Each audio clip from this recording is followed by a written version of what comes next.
John Deere 19-speed PowerShift. This is a how-to video on what information we need from you to be able to get you with the correct transmission.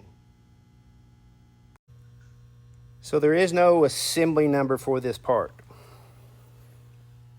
We also know that the part catalogs are not actually correct in every situation. There's some DTAC information that's not available to most people, and it's not even obvious to most dealers. We just happen to luck into it. And when I say luck into it, it's really because we shipped a transmission that wouldn't work, wouldn't fit the tractor, whatever. So these are the things that we would need from you to help to make everything go seamless. And unless there's something new, or I should say this is the most recent information of how we would get you the correct one.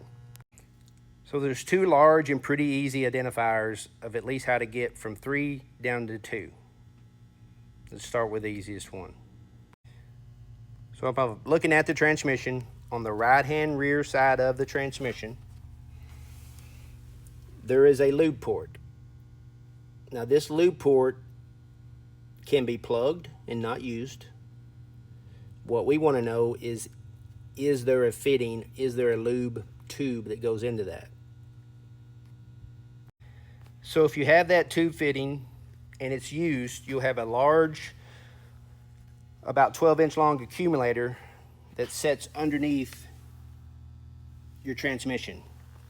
It's an update that's not talked about in the part catalog, and that's the piece we found in the DTAC, and that's where we kept running into trouble, was that fitting. Didn't know what the fitting was for, now we do. Here on our 7PST1, you can see it still has the DTAC port, but it does not have the lube port.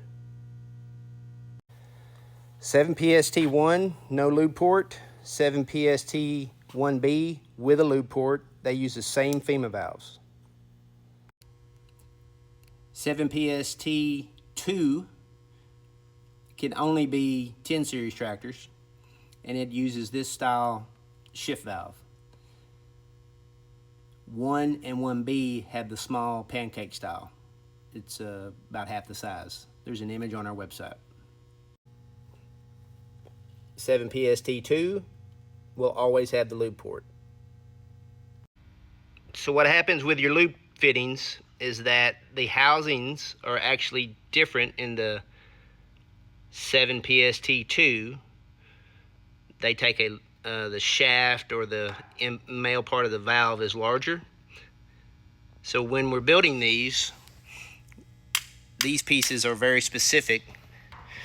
This is also where most of your damage happens when your transmission fails. So this is typically where we'll see the damage.